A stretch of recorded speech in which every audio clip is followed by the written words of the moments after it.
മോദിജിയുടെ അമിത്ഷായുടെ മുറിയിൽ പുറത്തുനിന്ന് വരുന്ന ഒരാളിന് കാണാത്ത രീതിയിൽ ഒരു ഫോട്ടോ വെച്ചിട്ട് അത് KC വേണുഗോപാലിൻ്റെ ഫോട്ടോയാണ്. എല്ലാ ദിവസവും രാവിലെ ഒരു പുഷ്പം അതിൽ വെച്ചിട്ട് ദൈവമേ KC ഇന്നത്തെ തന്ത്രങ്ങൾ രാഹുൽ ഗാന്ധിക്ക് ഉപദേശിക്കണേ.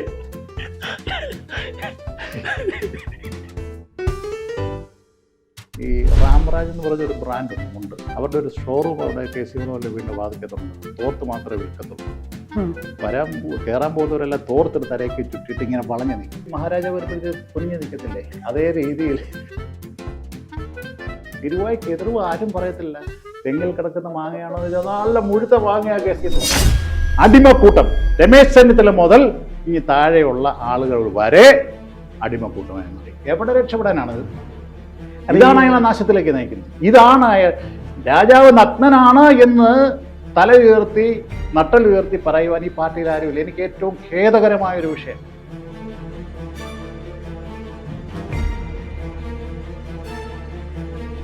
നമസ്കാരം.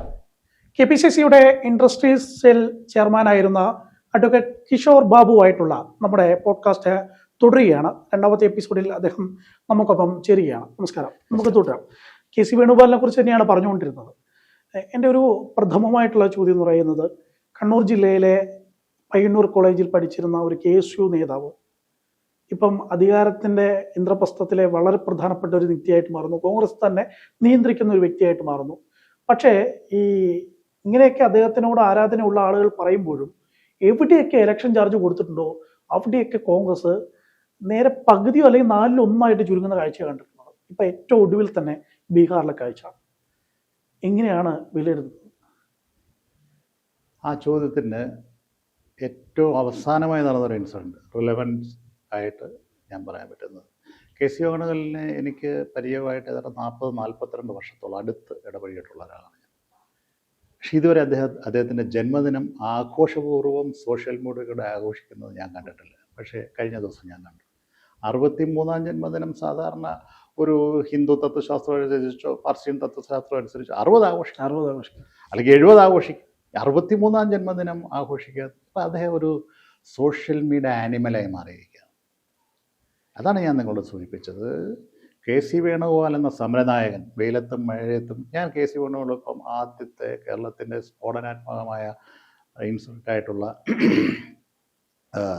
വിദ്യാർത്ഥികൾക്കെതിരെയുള്ള ലാത്തി ചാർജ്, അത് എൻ്റെ ഓർമ്മ ശരിയാണെന്നുണ്ടെങ്കിൽ നന്ദാവനം പോലീസ് ക്യാമ്പ് 1987-ലാണെന്നാണ് എൻ്റെ ധാരണ.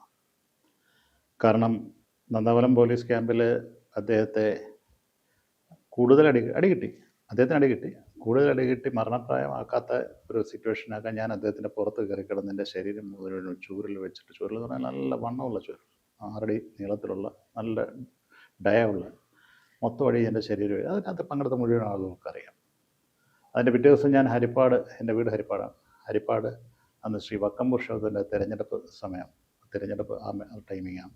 പള്ളിപ്പാട് വെച്ച് MK വിജയൻ എന്ന് പറയുന്ന പള്ളിപ്പാടിൻ്റെ പഞ്ചായത്ത് പ്രസിഡന്റ്, ശ്രീ രമേശ് ചെന്നിത്തലയ്ക്ക് മുമ്പ് KSU ജില്ലാ പ്രസിഡന്റായിരുന്ന പള്ളിപ്പാടുള്ള MK വിജയൻ ചേട്ടൻ വക്കം പുരുഷോത്തമൻ്റെ സ്ഥാനാർത്ഥി പര്യടന സമ്മേളന വേദിയിൽ വെച്ച് എൻ്റെ ഷർട്ട് ഊരിയിട്ട് എൻ്റെ പുറം കണ്ടിട്ട് അവിടെ കൂടിയിരുന്ന മൊത്തം ജനങ്ങളും വാവിട്ടുകാർ അടിച്ചു പൊട്ടിച്ചു വെച്ചിരിക്കുകയായിരുന്നു.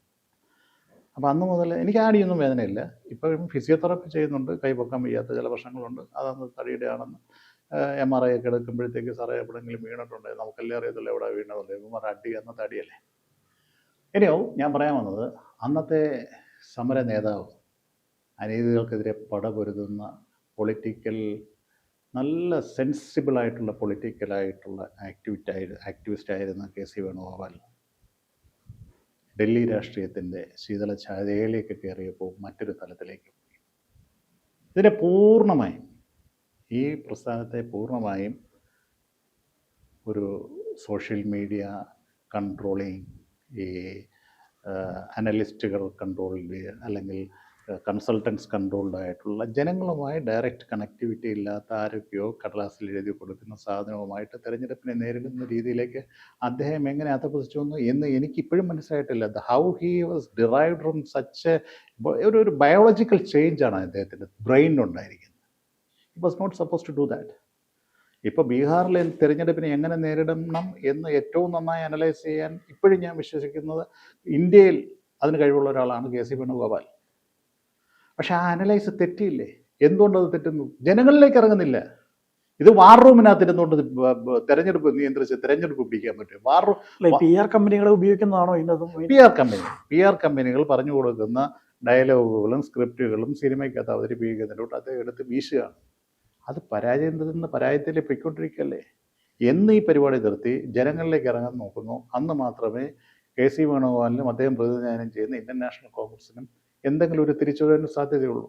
അല്ലെന്നുണ്ടെങ്കിൽ ഇതൊരു സെഞ്ചുറി ലോങ്, കുട്ടികൾ പഠിക്കുമ്പോൾ there was a party called Indian National Congress. It was a century long party.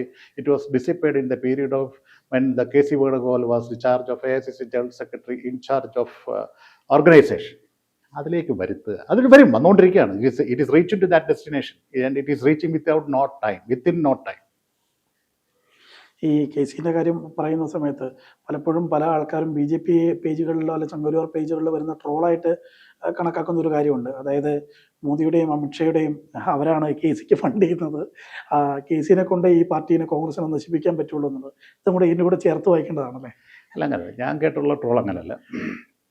മോദിജിയുടെ അമിത്ഷായുടെ മുറിയിൽ അവരുടെ പ്രധാനപ്പെട്ട നേതാക്കന്മാരുടെ ഫോട്ടോകളെല്ലാം വലുതായിട്ട് വെച്ചിട്ടുണ്ട്. പക്ഷേ പുറത്തുനിന്ന് വരുന്ന ഒരാളിന് കാണാത്ത രീതിയിൽ ഒരു ഫോട്ടോ വെച്ചിട്ട് അത് കെ.സി. വേണുഗോപാലിൻ്റെ ഫോട്ടോയാണ്. എല്ലാ ദിവസവും രാവിലെ ഒരു പുഷ്പം അതിൽ വെച്ചിട്ട് ദൈവമേ കെ.സി. ഇന്നത്തെ തന്ത്രങ്ങൾ രാഹുൽ ഗാന്ധിക്ക് ഉപദേശിക്കണേ എന്ന് പറഞ്ഞുകൊണ്ടാണ് അവർ ദിവസം തുടങ്ങുന്നത് എന്നാണ് ഞാൻ കേട്ടത്.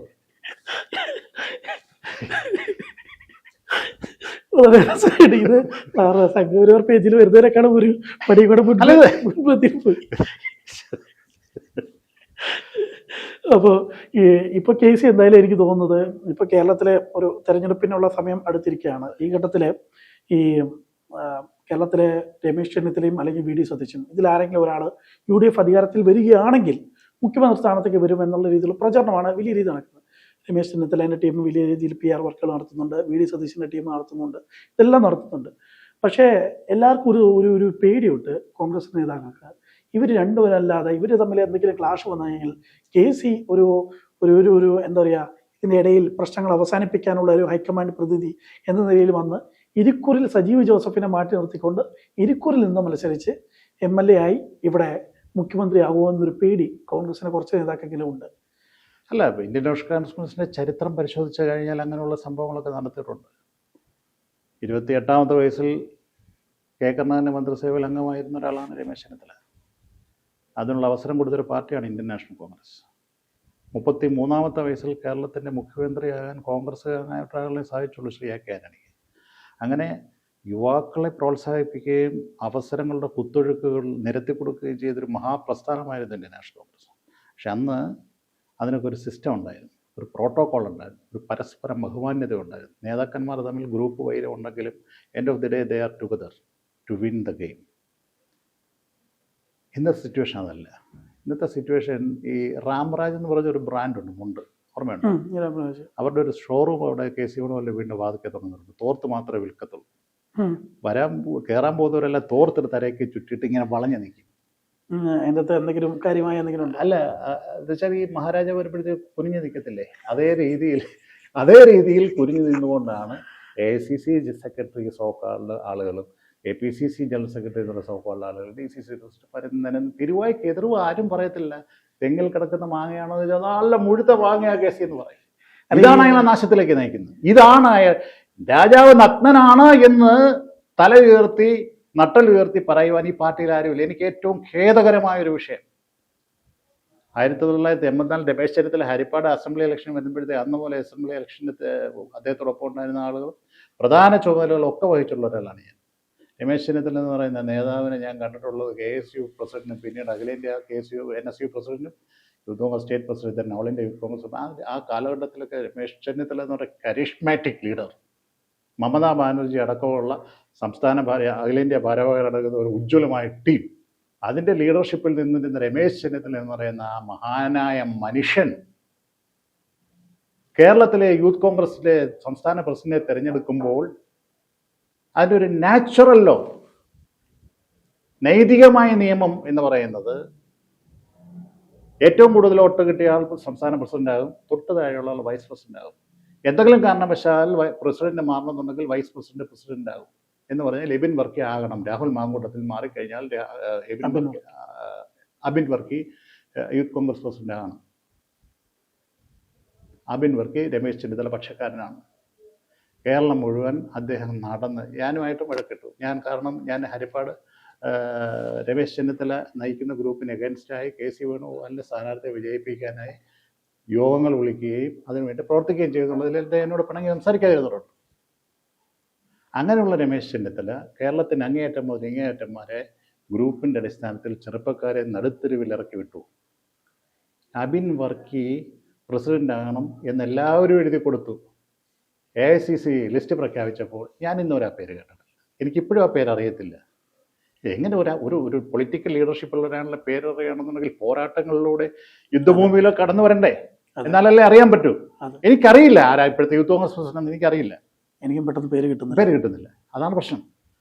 ആ പയ്യനെ മാറ്റി വേറൊരാളിനെ വെച്ചപ്പോഴത്തേക്ക് രമേശ് ചെന്നിത്തല പറയുന്ന രാഷ്ട്രീയ നേതാവ് അല്പമെങ്കിലും ആർജവം ആ ശരീരത്തിൽ ബാക്കിയുണ്ടായിരുന്ന ആ നിമിഷം പറയണ്ടേ, കേസ് നീ ചെയ്യുന്നത് ശരിയല്ല എന്ന്. പബ്ലിക്കായിട്ട് പറയുന്നില്ലെങ്കിൽ, ഓപ്പണായിട്ട് പറയുന്നില്ലെങ്കിലും പാർട്ടിക്കകത്ത് പറയണ്ടേ, അതിനകത്ത് നിന്നില്ലെങ്കിൽ പബ്ലിക്കായിട്ട് പറയണ്ടേ. ഒരു ഇഞ്ച് മുന്നോട്ട് പോകാൻ കേസ് വേണമെങ്കിൽ ധൈര്യം വരുമായിരുന്നു. അപ്പോൾ ഇതൊരു അടിമക്കൂട്ടമായി മാറിയിരിക്കുക. അടിമക്കൂട്ടം, രമേശ് ചെന്നിത്തല മുതൽ ഈ താഴെയുള്ള ആളുകൾ വരെ അടിമക്കൂട്ടമായി മാറി. എവിടെ രക്ഷപ്പെടാനാണിത്? Do you feel any hope on a race in this moment? Do you feel? No. That's it. പക്ഷെ ആ കൂടി ഒരു സാധ്യത ആ കൂടി നിൽക്കുന്നത്. അല്ല, ഞാൻ പറഞ്ഞത് ഏറ്റവും സീനിയർ മോസ്റ്റ് ആയിട്ടുള്ള രമേശ് ചെന്നിത്തല നെഞ്ചത്തിട്ട് വെടി വെച്ച് കഴിഞ്ഞിട്ട് ഇങ്ങനെ എന്താ പറയുക തട്ടിക്കളഞ്ഞിട്ട് പിന്നെ എന്തോട്ടോ കേസ് സുഖമായിട്ട് ബർത്ത്ഡേ എനിക്ക് 63 വയസ്സിന്റെ ബർത്ത്ഡേ ഗ്രീറ്റിംഗ്സ് രമേശ് ചെന്നിത്തല കൊടുക്കുകയാണ്. 41 വർഷത്തിന് ശേഷം ഞാൻ ആദ്യമായിട്ട് അദ്ദേഹത്തിന്റെ ബർത്ത്ഡേ ഇന്നലെ പറയുന്നത്. പിന്നെ ഞാൻ ദിവസമാണ് അതൊരു ഈവന്റ് മാനേജ്മെന്റ് ആക്കുകയാണ്. എല്ലാം ഈവന്റ്. പിന്നെ ഇങ്ങനെ ഇത് കാണിക്കും. ഇത് പുലി ബും കേരളത്തെ രക്ഷിക്കാൻ അദ്ദേഹം കടന്നു വരുന്നു. ഒരു കാര്യം ഞാൻ പറയാം. AICC general secretary Deepa Das Munshi candidate fixing കമ്മീഷന്റെ ഒരു സ്റ്റൈൽ ഓഫ് പറയുന്നുണ്ട്. ഒറ്റ point, winnability is the only criteria. പക്ഷെ ഞാൻ പറയുന്നു, KC വേണുഗോപാൽ അവസാനം ടിക്ക് ചെയ്യേണ്ട അദ്ദേഹമാണല്ലോ സംഘടനാകാര്യ സെക്രട്ടറി. പച്ചമഷി വെച്ച് ടിക്ക് ചെയ്യുമ്പോൾ വിന്നബിലിറ്റി എന്ന് മാറ്റി വെച്ചിട്ട് തോൽവി സാധ്യതയുള്ള സ്ഥാനാർത്ഥികളുടെ ഒരു ലിസ്റ്റ് ആയിരിക്കും അടുത്ത നിയമസഭാ തെരഞ്ഞെടുപ്പിൽ കോൺഗ്രസ് UDF അല്ല കോൺഗ്രസ് പ്രഖ്യാപിക്കാൻ പോകുന്നത്. കാരണം പിണറായി വിജയനെക്കാട്ടിൽ ഏറ്റവും കൂടുതൽ UDF അധികാരത്തിൽ വരരുത് എന്നാഗ്രഹിക്കുന്ന KC വേണുഗോപാലാണ്. കാരണം എന്താണെന്നറിയോ? ഇത് പഴുത്ത് പുഴുത്ത് നശിച്ച് നാരണക്കല്ല് തോണ്ടുമ്പോൾ ദൈവദൂതനെ പോലെ ഞാൻ കടന്നു വരും. KPCCയുടെ തലപ്പത്തോ മറ്റു തലപ്പത്തോ വരും. അതിനുശേഷം ഒരു തേരോട്ടം നടത്താം. 5 വർഷം ഞാൻ തയ്യാറാണ്. ഇപ്രാവശ്യം കേരള മുഖ്യമന്ത്രിയാകാൻ 2 കൂട്ടരും 3 കൂട്ടരും കൂട്ടി ഇടിക്കുമ്പോൾ ഒരു ശ്രമം നടത്തും. ആ ശ്രമം നടത്താതെ that's end of the story. UDF എന്ന് പറയുന്ന സാധനമില്ലാതാവും. ഞാൻ ജോത്സ്യനല്ല, ഞാനൊരു രാഷ്ട്രീയക്കാരൻ. I'm not go the predictions. But truly speaking വല്ലാത്തൊരു ഡിസാസ്റ്റർ. ഇതിൽ ഒരു അഗ്നിപർവ്വതം പോലെ പുകഞ്ഞു നിൽക്കുകയാണ്. ഞാൻ ഈ പറഞ്ഞ ഓരോ കാര്യങ്ങളും പറയാൻ ആഗ്രഹിക്കുന്ന ലക്ഷക്കണക്കിന് കോൺഗ്രസ്സുകാർ ഇന്ന് കേരളത്തിൽ ജീവിച്ചിട്ടുണ്ട്. They are not getting an opportunity. I took my liberty to come out of this party and took a decision and declared that, and I have a slogan for Alappuzha where he is working as the king. Alappuzha എന്ന് പറയുന്ന ജില്ലയാണ് എൻ്റെ കർമ്മമണ്ഡലം. ആ കർമ്മമണ്ഡലത്തിൽ ഞാൻ ഉയർത്തുന്ന ഒരു സ്ലോഗനുണ്ട്, കോൺഗ്രസ് മുക്ത Alappuzha.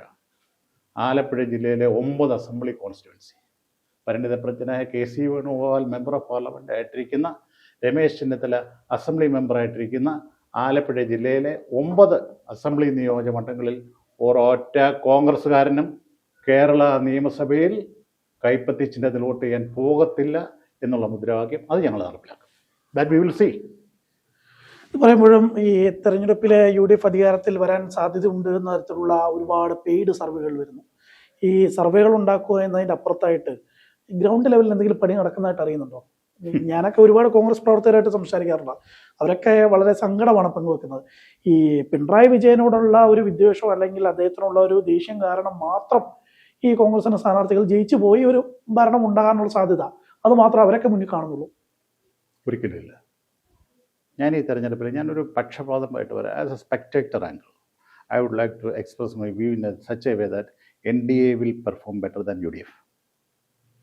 NDA will perform better than UDF. I am not simply saying that we are going to power, NDA is going to power, but we will perform better than UDF. Why? Because the reason I will tell you. ഞാൻ ഇതിനകത്ത് കയറിയിട്ട് വളരെ കുറച്ച് സമയങ്ങളാകുന്നു NDA മൂവ്മെൻറ്റിൽ BJP അംഗത്വം എടുത്തിട്ട്. പക്ഷേ സംഘടനാ സംവിധാനം, സംഘടന സ്ട്രക്ചർ ഉരുക്കുകോട്ടയാണ്.